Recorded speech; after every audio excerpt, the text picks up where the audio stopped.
Before Adam walked the earth, before the creation of mankind, were there other beings? Who were the mysterious sons of God mentioned in the Bible? Could there have been a creation before humanity, one that was lost to time and divine judgment? For centuries, scholars and theologians have debated this hidden mystery. The Bible gives us glimpses, whispers of a creation long forgotten. In Job chapter 38, verse 4-7, God asked Job, "Where were you when I laid the foundations of the earth, when the morning stars sang together, and all the sons of God shouted for joy?" Who were these sons of God that existed before Adam?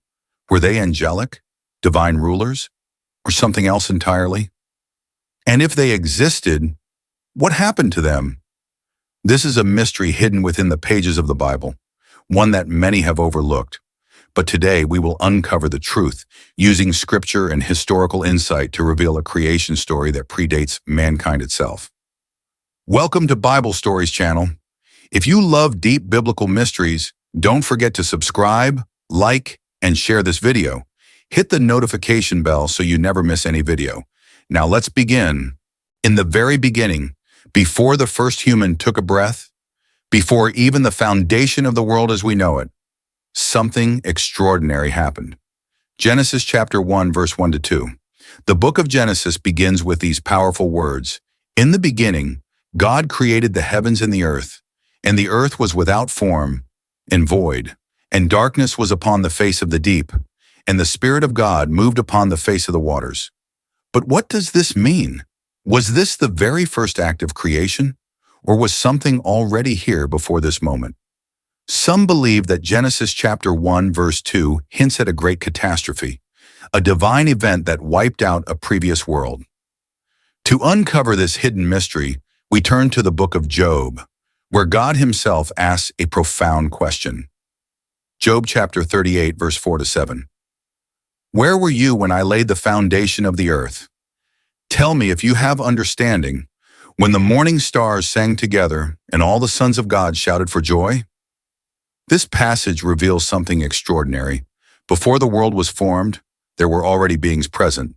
The morning stars and sons of God witnessed creation and celebrated it. But who were they? Many scholars believe that the sons of God were not human, but powerful celestial beings, angels, divine watchers, or even rulers of an ancient creation before Adam. If these beings existed before mankind, what was their purpose? And why does the Bible hint at a forgotten world, lost between the lines of Scripture? Could it be that these sons of God played a role in a cosmic conflict, one that led to the destruction of their world and the reshaping of the earth we know today? To uncover this mystery, we must journey deeper into the lost history of creation. The Bible reveals a divine assembly, a council of powerful beings who stood in the presence of God, ruling alongside him in the heavenly realms. But who were they? And what role did they play in the order of creation? Psalm chapter 82, verse 1. God stands in the divine assembly. He judges among the gods.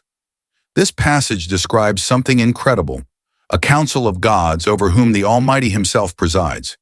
But these are not false idols or pagan deities.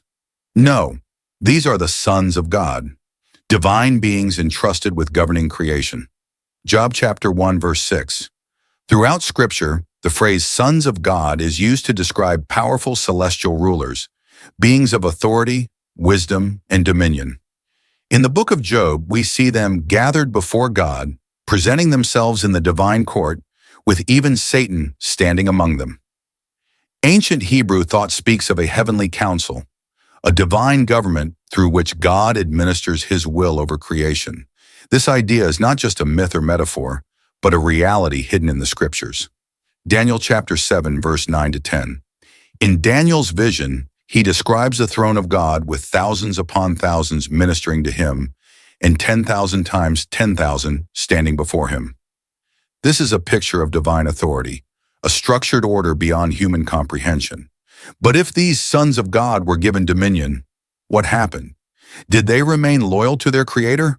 Or did some rebel? What if the fall of some of these divine rulers led to the chaos, destruction, and reshaping of the world before Adam? To understand this, we must look deeper into the greatest rebellion in the history of creation, the fall of Lucifer and his kingdom. Genesis begins with a powerful declaration. In the beginning, God created the heavens and the earth. But in the very next verse, we see something puzzling. Genesis chapter 1, verse 1 to 2. And the earth was without form and void, and darkness was upon the face of the deep. But why? If God created the heavens and the earth, why does the Bible describe the earth as a wasteland covered in darkness? Could it be that something catastrophic happened between these two verses? Ancient Hebrew text with a highlight on the word tohu wa bohu, formless and void. Some biblical scholars believe in what is called the gap theory, the idea that a vast period of time exists between Genesis chapter 1 verse 1 and Genesis chapter 1 verse 2. This theory suggests that an entire world may have existed before Adam, a world that was destroyed. Could it be that the sons of God, these divine rulers, once governed a pre-Adamic world, only to see it fall into ruin? Jeremiah chapter 4, verse 23 to 26. The prophet Jeremiah had a vision, one that many believe describes this lost world.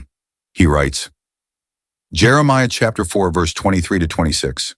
I beheld the earth, and lo, it was without form and void, and the heavens, and they had no light. I beheld, and lo, there was no man, and all the birds of the heavens were fled.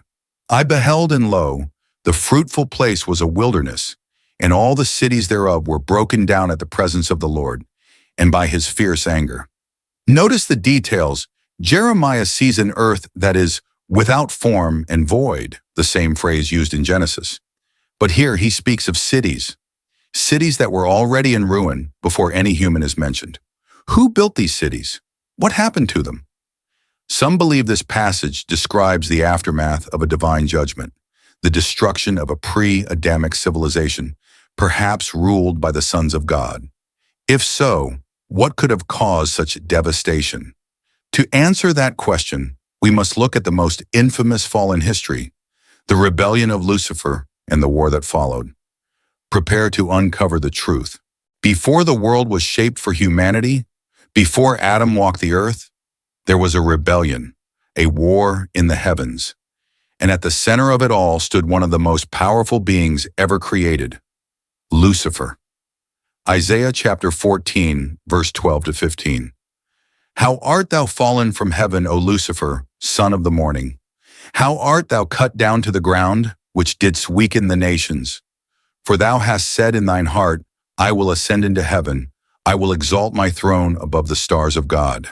I will be like the Most High, yet thou shalt be brought down to hell, to the sides of the pit.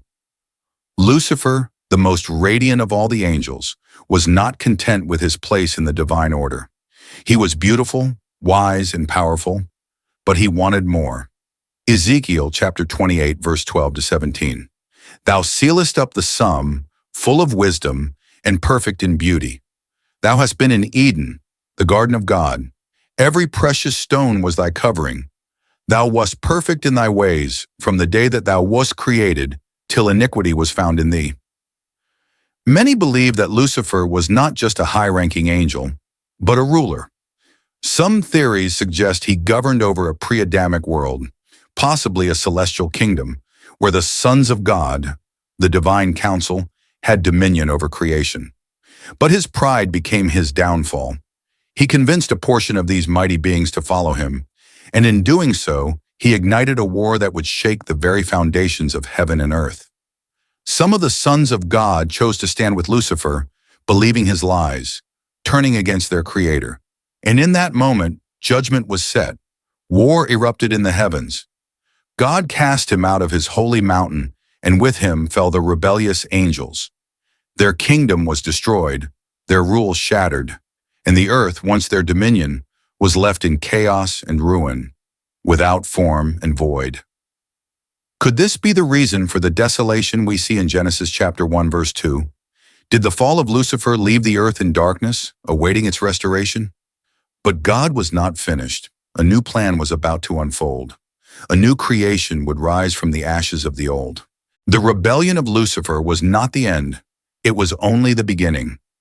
Even after their fall, some of these celestial beings, the sons of God, continued to interfere with creation. and their actions would give rise to one of the greatest mysteries in the Bible, the Nephilim. Genesis chapter 6, verse 1 to 4.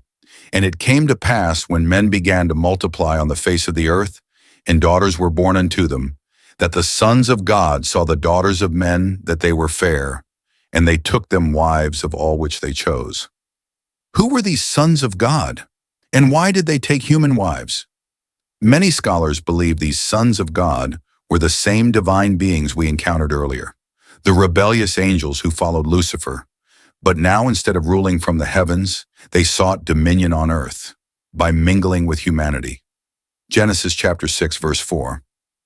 There were giants in the earth in those days, and also after that, when the sons of God came in unto the daughters of men, and they bare children to them, the same became mighty men, which were of old, men of renown. These offspring were called the Nephilim, giants, warriors, legends. They were powerful, dominating the ancient world, and their existence is shrouded in mystery. Could it be that the Nephilim were the remnants of a pre-Adamic civilization? Were these beings attempting to restore the rule they once had before their fall? The corruption of mankind grew, the earth was filled with violence, and God could not allow it to continue. And so judgment was coming. A great flood would soon wipe away the corruption of the Nephilim. But the story does not end there. The echoes of the sons of God would continue to shape human history, even after the flood. The story of the sons of God and the Nephilim did not end with the flood. Their influence lingered, their presence whispered in the ancient texts, and according to Jesus himself, they may return. Matthew chapter 24, verse 37. But as the days of Noah were, so shall also the coming of the Son of Man be. What exactly happened in the days of Noah? A time of great wickedness, the presence of fallen beings, and the creation of a hybrid race, the Nephilim. Could Jesus be warning us that history will repeat itself? Daniel chapter 2, verse 43. And whereas thou sawest iron mixed with merry clay, they shall mingle themselves with the seed of men, but they shall not cleave one to another, even as iron is not mixed with clay. Who are they? Some scholars believe this could refer to a future return of the fallen ones, a re-emergence of a hybrid race in the end times. Are we seeing the signs already? Could the pre-Adamic beings, those sons of God who once walked among men, be preparing to return? The Bible warns us that deception will cover the earth in the last days, that supernatural forces will once again intervene in human affairs. The question is, will we be ready? What do you think? Could the ancient rebellion be returning in our time? Share your thoughts in the comments below. We have uncovered ancient mysteries, secrets hidden within the pages of Scripture, from the sons of God who rejoiced at creation, to the rebellion of Lucifer, to the Nephilim, and the possibility of their return in the end times. But one question remains. If God created a world before Adam, what else remains hidden in the Scriptures? The Bible is filled with mysteries waiting to be discovered. What other secrets could be lying in plain sight? Could the pre-Adamic world explain gaps in history? Could the sons of God still be at work today? And what does this all mean for the future? Now it's your turn. What do you think? Could there have been a creation before Adam? Are these sons of God preparing to return? Share your thoughts in the comments below. Let's uncover the truth together. If you enjoyed this journey into biblical mysteries, don't forget to like, subscribe, and share this video. There is so much more to explore, and we'll be diving even deeper into the hidden secrets of the Bible. Until next time, stay watchful, stay curious, and may God's truth be revealed to those who seek it.